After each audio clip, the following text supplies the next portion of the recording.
Shifting our focus to the other war now. Russia has sent out a harsh warning to the West. President Putin has said that if Ukraine strikes deep into Russia, the West will have to face serious consequences. Listen to it yourself.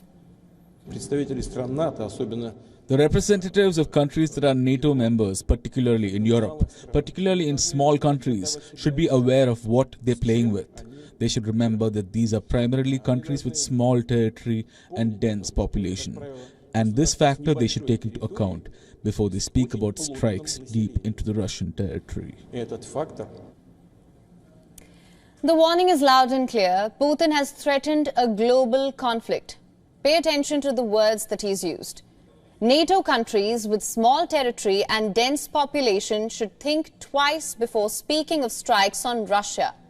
Without taking any names, the Russian president has hit out at France and Germany. This comes in response to what the NATO Secretary General said earlier in the week. Listen to this. My message is that I think we should now consider those restrictions, because by having too many restrictions, we are tying one hand of the Ukrainian armed forces on their back, because they're reducing their capability to defend themselves, especially in light of the nature of the fighting now taking place in the Kharkiv region, where the Russians can be protected by the national border, which is more or less the same as the front line. Let me give you some context here. If you've been following the Ukraine war, you would know the restrictions the United States has put on Ukraine's use of its arms. Since the very beginning, American shipments of sophisticated weapons arrived into Ukraine. US President Joe Biden asked Zelensky to never fire them inside Russian territory and to only use them for its counteroffensive. Stoltenberg was referring to these restrictions. By saying that, he's implied that maybe the time has come for Ukraine to start using the Western arms to launch attacks inside Russia. If that wasn't enough to irk Russia, his statement was further supported by the French and German leaders. Listen to what they said.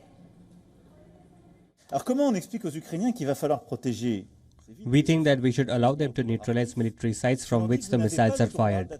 The missiles and basically the military sites from which Ukraine is attacked. But we must not allow them to hit other targets in Russia, obviously civilian capabilities or other military targets. Ukraine has every possibility under international law for what it is doing. That has to be said explicitly. It was attacked and may defend itself. I find it strange when some people argue that it should not be allowed to defend itself and take measures that are suitable for this. Now, these statements have angered Putin. In response, he has said that it does not matter if Ukraine is pulling the trigger. The responsibility lies with those who are supplying these arms.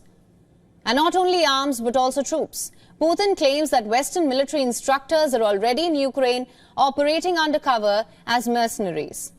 But any move by any country to send soldiers officially would be seen as an escalation and a step towards a serious conflict in Europe, leading to a global conflict. Those were the words he used.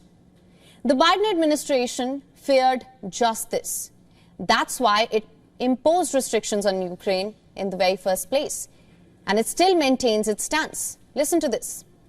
We're aware of the interest that President Zelensky has expressed in this regard. I would tell you that there's no change to our policy at this point. We don't encourage or enable the use of U.S.-supplied weapons to strike inside Russia. I would note that the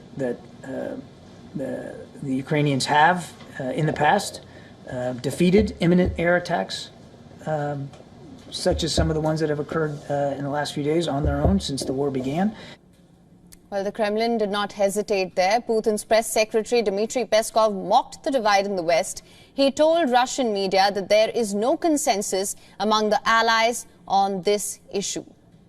The United States stays firm on its red line. However, other NATO members, as well as NATO chief, are encouraging Ukraine to attack Russian mainland. Kyiv has done that in the past. It has sent drones to Moscow, attacked oil refineries. It has been using long-range American missiles. So what are the restrictions really about?